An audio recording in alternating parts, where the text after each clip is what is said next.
ધોરણ 9 વિષય ગણિત એની અંદર જોઈએ ચેપ્ટર નંબર 8 ચતુષ્કોણ. બરાબર, ગઈ વખતે આપણે ત્રિકોણ પૂરું કીધું તો ચેપ્ટર 8 ચતુષ્કોણ ચેપ્ટરનું નામ છે.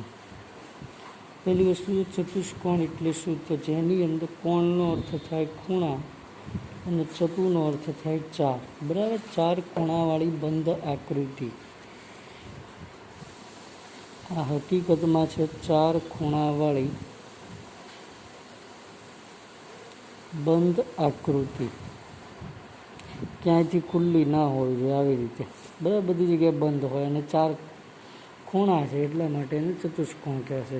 બસ, કોણ એટલે ખૂણો અને ચતુ એટલે ચાર, તો ચાર ખૂણાની બંધ આકૃતિ છે અને ચતુષ્કોણ કહેવાય સામાન્ય ભાષામાં. તો આ કેવી રીતે રચાતું હોય જુઓ. આની અંદર જોવા જઈએ તો કોઈ પણ ત્રણ બિંદુઓ લઈએ ને તો એ અસમરેખ ના હોય, એટલે કોઈ પણ ત્રણ અસમરેખ ન હોય તેવા કુલ ચાર બિંદુઓને ક્રમશઃ જોડતી બંધ આકૃતિ જેને ચતુષ્કોણ કહેવાય, જેને ચતુષ્કોણ કહે છે. બરાબર, કોઈ પણ ત્રણ અસમરેખ બિંદુ હોય, ત્રણ ના હોઈ શકે સમરેખ. બરાબર, ત્રણ સમરેખ હોય તો એ ચતુષ્કોણ રચી શકે નહીં. તો તમને ચોપડીની અંદર એ વ્યાખ્યા આપેલી છે અને ટીક કરી દેવાની આવડી આ વ્યાખ્યા. બરાબર, જોઈ લો કે ચાર બિંદુઓને ક્રમમાં જોડતા આવી જે આકૃતિ બને છે તેને શું કહેવાય છે, ચતુષ્કોણ કહે છે. તો આ ચાર બિંદુઓ જે હોય, બરાબર, ક્રમમાં આવેલા ન, ચાર બિંદુઓમાંથી ત્રણ કોઈ પણ ક્રમમાં ન હોવા જોઈએ. ત્રણ ક્રમમાં લઈ લો તો એ ત્રિકોણ રચે, ચતુષ્કોણ ના રચે. બરાબર, તે પ્રસ્તાવના જે 8.1 છે, બરાબર, એમાં આ ચતુષ્કોણની જ વાત કરેલી છે. કોઈ પણ ચાર અસમરેખ બિંદુઓ હોય એમાંથી ચતુષ્કોણ તમે બનાવી શકો છો. ત્યાર પછી 8.2 જે છે એ છે ચતુષ્કોણના સરવાળાનો ગુણધર્મ. તો જો 8.1 એ ચતુષ્કોણની વ્યાખ્યા આપશે, જ્યારે 8.2 જે છે, બરાબર, ચતુષ્કોણના સરવાળા વિશે. ચતુષ્કોણ લઈએ કોઈ પણ, આપણે આ પ્રમાણેનો આખો એક ચતુષ્કોણ બનાવીએ. ચલો, ચાર ખૂણા થઈ ગયા.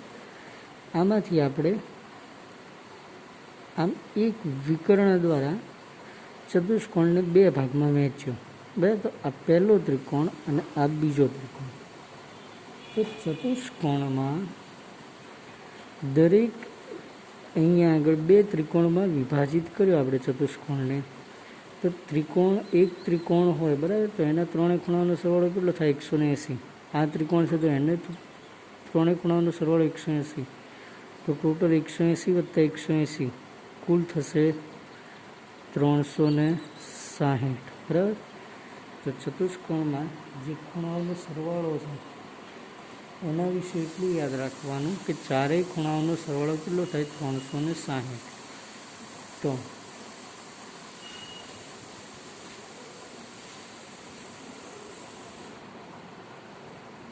ચતુષ્કોણના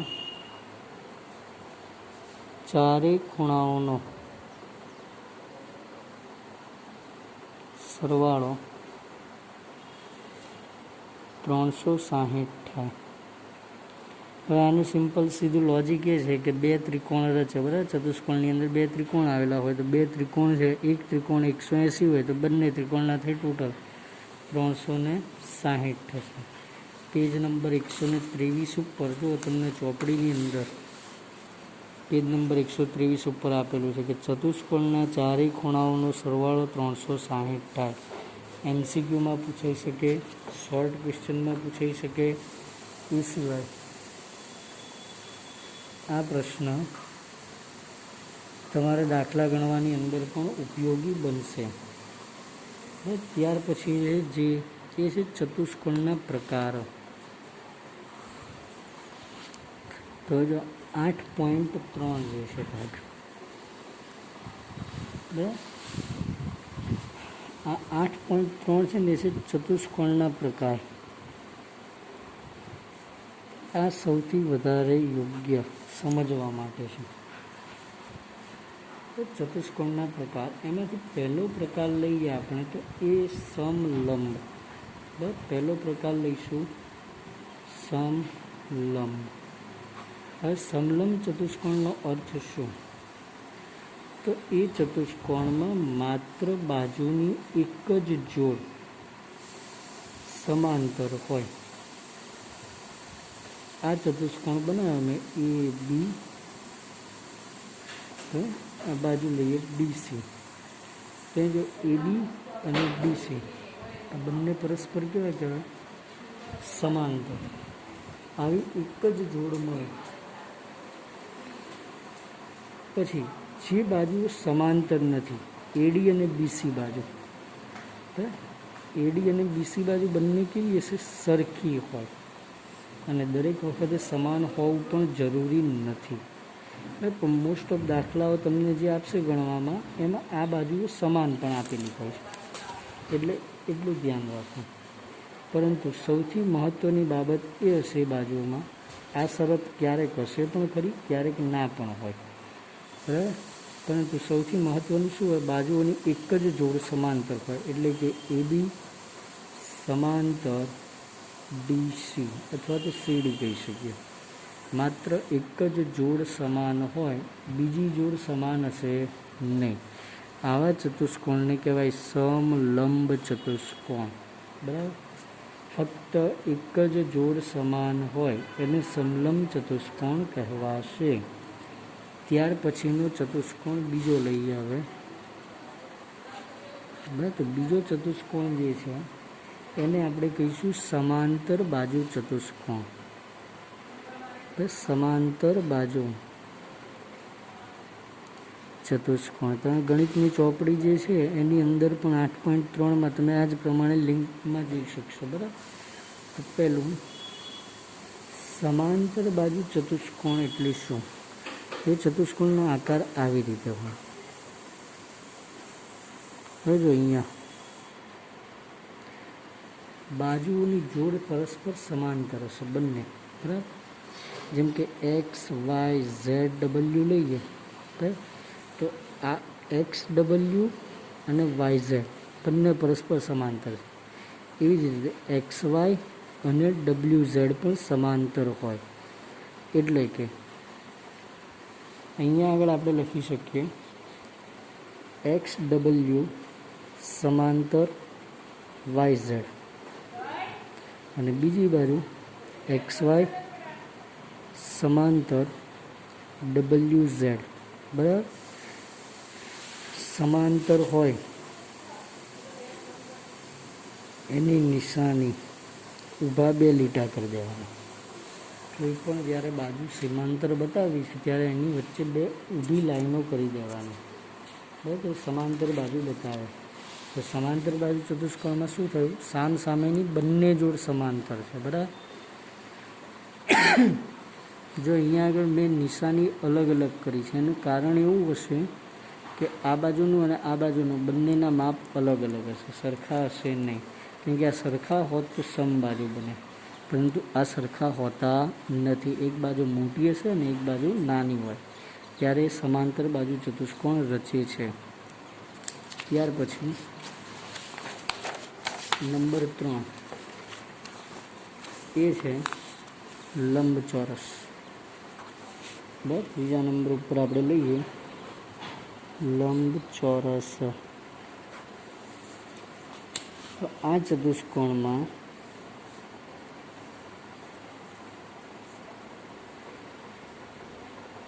આ રીતે આપણે જોઈ શકીએ લંબચોરસ.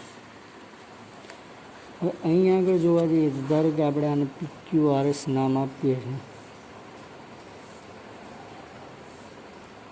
સામ સામેની બાજુઓ સમાંતર તો હશે જ, પ્લસ દરેક ખૂણો કેવો હોય? કાટખૂણો, બરાબર. તો સામ સામેની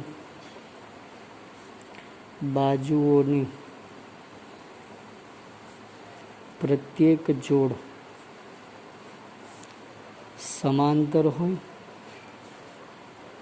તથા સમાન હોય અને દરેક ખૂણો કાટખૂણો હોય તેને લંબચોરસ કહે છે. લંબચોરસમાં સામેની બાજુઓ સરખી હોય તો લંબચોરસ છે અને સમાંતર બાજુ ચતુષ્કોણ પણ કહેવાય.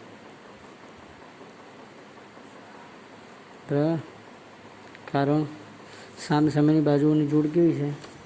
સમાંતર છે પરસ્પર, એટલા માટે એને સમાંતર બાજુ ચતુષ્કોણ પણ કહી શકો તમે. એના પછી આગળનો નંબર 4 છે, એ છે સમબાજુ ચતુષ્કોણ. બરાબર, ચોથા નંબર ઉપર સમબાજુ ચતુષ્કોણ. તો સામેની બાજુ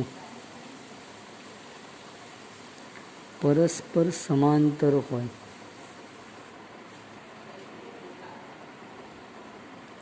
તથા પ્રત્યેક બાજુ સમાન લંબાઈ ધરાવતી હોય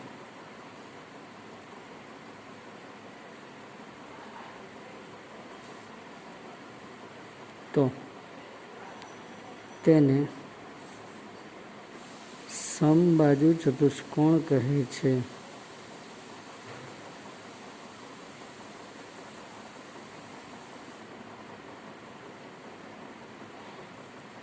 ભાઈ આને સમબાજુ ચતુષ્કોણ કહેવાય. તો એની આકૃતિ આ પ્રમાણે આવે.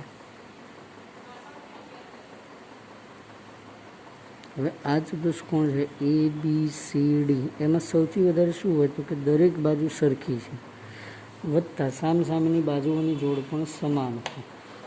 બરાબર, તેની સમબાજુ ચતુષ્કોણ કહેવાય. તો અહીં જો સામેની બાજુ જોડ પરસ્પર સમાંતર છે ને તો એને સમાંતર બાજુ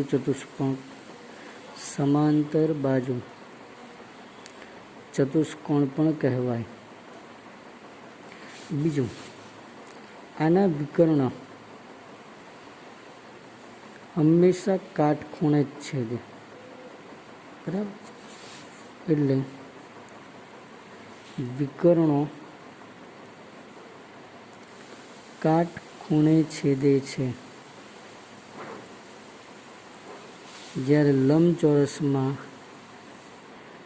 વિકર્ણો કાટખૂણે છેદે નહીં. આમાં ના છેદે, લંબચોરસમાં ના છેદે. જ્યારે સમબાજુ ચતુષ્કોણ હોય તો એમાં વિકર્ણો છે બધા કાટખૂણે એકબીજાને છેદે. બરાબર, પછી જો નંબર 5 ઉપર એ છે ચોરસ. ચોરસને તમે બધા જાણો છો. બરાબર, જેની દરેક બાજુઓ સરખી હોય અને દરેક ખૂણા કાટખૂણા હોય એને શું કહીએ છીએ આપણે? ચોરસ. જેમ કે EFGH લઈએ, દરેક બાજુ સરખી. તો જે ચતુષ્કોણમાં બધી બાજુઓ સમાન હોય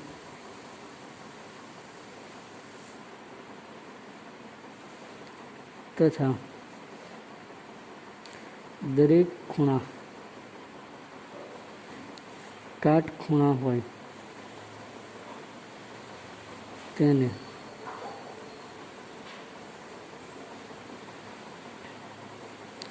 ચોરસ કહે છે. જો ચોરસમાં છે ને વિકર્ણો કાટખૂણે છેદે.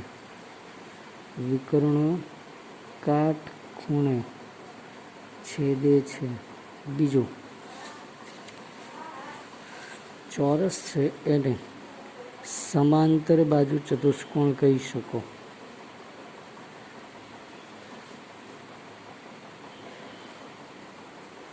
એને લંબચોરસ કહી શકો, એને સમબાજુ ચતુષ્કોણ પણ કહી શકો। હવે કેમ કહી શકાય છે? સમાંતર બાજુ ચતુષ્કોણમાં શું કીધું? સામસામેની બાજુઓની જોડ પરસ્પર સમાંતર હોવી જોઈએ, થઈ ગઈ બરાબર। લંબચોરસમાં શું હતું? સામસામેની બાજુની જોડ સમાંતર, સરખી અને દરેક ખૂણા કાટખૂણા। તો અહીંયા સામસામેની બાજુઓ સરખી છે, બસ દરેક ખૂણો કાટખૂણો, એટલે શું કહેવાય? લંબચોરસ। સમબાજુમાં શું હતું? ચારે બાજુઓ સરખી હોય છે અને સામસામેની જોડ પરસ્પર સમાંતર હોય છે। ચારે બાજુ સરખી છે અને સામસામેની જોડ સમાંતર છે, તો એ સમબાજુ પણ કહી શકાય। તો એને આ ત્રણે ત્રણ કહી શકો તમે, સમાંતર બાજુ, લંબચોરસ અને સમબાજુ ચતુષ્કોણ, બરાબર।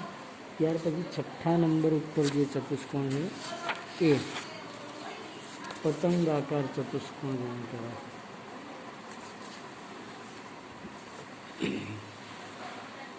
તો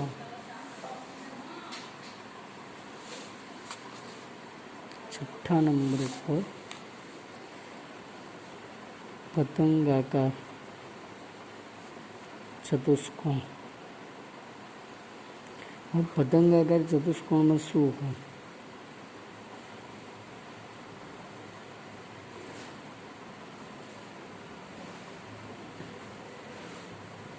અહીંયા છે ને આ પાસેની બાજુઓની જોડ સરખી હોય, સામસામે નહીં પરંતુ પાસેની બાજુઓની જોડ કેવી હોય? સરખી। તો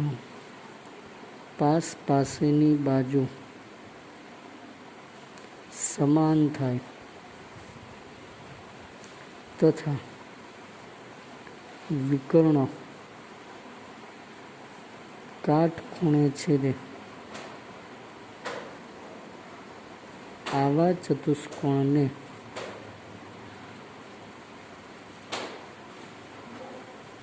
પતંગાકાર ચતુષ્કોણ કહે છે।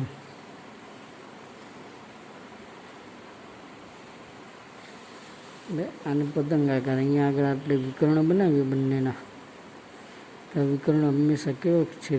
કાટખૂણે, એટલા માટે એને પતંગાકાર ચતુષ્કોણ કહેવાય છે। તો તમને અમુક શરતો આપેલી છે પેજ નંબર 124 ઉપર, એને નોંધી લેવાની। જો કઈ શરતો છે એમાંથી પહેલી શરતની વાત કરીએ આપણે, તો એ છે કે ચોરસ એ લંબચોરસ તથા સમબાજુ છે, બરાબર, હમણાં જ કીધું। પતંગાકારે સમાંતર બાજુ ચતુષ્કોણ નથી, કારણ કે સમાંતર બાજુમાં શું થાય? સામસામેની બાજુઓની જોડ સમાંતર હોવી જોઈએ, જે આમાં થતું નથી। સમલંબ ચતુષ્કોણ એ સમાંતર બાજુ ચતુષ્કોણ નથી, કારણ કે સમલંબ ચતુષ્કોણમાં સામસામેની બાજુઓની જોડ કેટલી હોય? ફક્ત એક જ જોડ સમાંતર હોય, પરંતુ સમાંતર બાજુમાં બંને જોડ થવી જોઈએ। જ્યારે લંબચોરસ એ સમાંતર બાજુ ચતુષ્કોણ એ ચોરસ નથી। લંબચોરસને આપણે સમાંતર બાજુ ચતુષ્કોણ કે ચોરસ ન કહી શકીએ, કારણ લંબચોરસની અંદર સામસામેની બાજુઓ બરાબર સરખી હોય, પરંતુ લંબચોરસમાં એવું નથી હોતું કે દરેક વખતે ચારે બાજુઓ સરખી જ હોય। ચારે બાજુઓ સરખી જ હોય તો જ એને તમે સમબાજુ કે ચોરસ કહી શકો છો। ત્યાર પછીનો ટોપિક હવે છે પ્રમેયની અંદર 8.1 જોઈએ તો આપણે બધા વિધાન જ સમજાવવાના, બરાબર। તો 8.1 જે છે પ્રમેય, એનું વિધાન એવું છે કે સમાંતર બાજુ ચતુષ્કોણમાં કોઈ પણ વિકર્ણ તેનું બે એકરૂપ ત્રિકોણમાં વિભાજન કરે છે, બરાબર। કોઈ સમાંતર બાજુ ચતુષ્કોણ લઈએ આપણે આ પ્રમાણે ABCD, એમાં એક વિકર્ણ AC હોય તો આ બે ત્રિકોણો બને, બંને ત્રિકોણ કેવા હોય? સરખા। તે વિધાન એવું કહે છે કે સમાંતર બાજુ ચતુષ્કોણમાં વિકર્ણ બે સમાન ત્રિકોણ રચે છે। હવે આ પહેલું વિધાન સમજાયું આપણે। કે બે ત્રિકોણો એક સરખા ત્રિકોણમાં વિભાજન કરે છે, બંને ત્રિકોણો સરખા હોય. ત્યાર પછી જે પ્રમેય 8.2 છે, બરાબર, એનું વિધાન એવું છે કે સમાંતર બાજુ ચતુષ્કોણમાં સામસામેની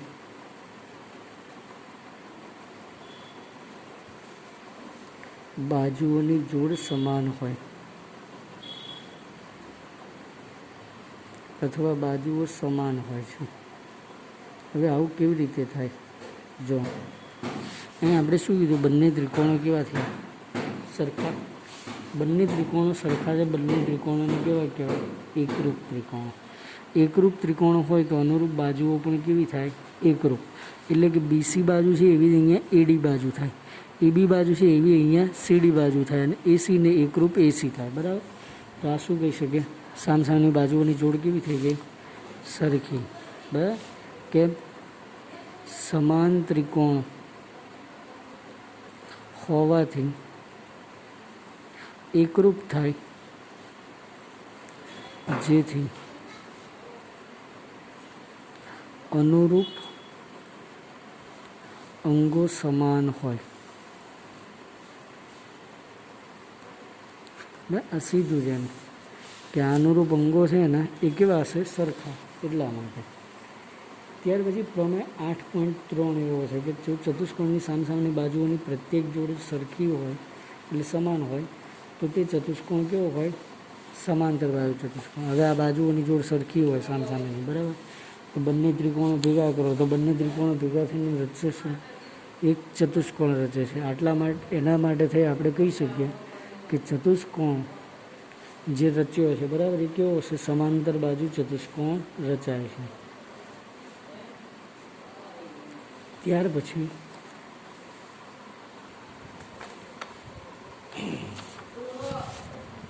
અમે 8.4 એવો આપે કે સમાંતર બાજુ ચતુષ્કોણમાં સામસામેના ખૂણાઓ કેવા હોય? સરખા. તો એની માટે પણ આ જ શરત લાગુ પડે. બરાબર. સમાંતર બાજુ ચતુષ્કોણ છે તો આ સમાંતર બાજુ ચતુષ્કોણનો વિકર્ણ વડે તમે ભાગ કરો, બરાબર, તો આ બંને ત્રિકોણો કેવા થાય? સરખા થાય. તો આ ખૂણો જેટલાનો હોય એટલો જ ખૂણો આ બને. કેમ? અહીં જો ઝેડ આકાર બને છે, એટલે યુગ્મ કોણ રચાય. બરાબર. આ બંને ખૂણા સરખા હોય. એવી જ પ્રમાણે આ બંને ખૂણાઓ પણ સરખા હોય. બરાબર. કારણ કે અહીંયા પણ આ પ્રકારે આમ ઝેડ આકાર રચાવાનો ને, અહીંથી આ સીડી, સીથી ડી જઈએ, ડીથી બી અને બીથી એ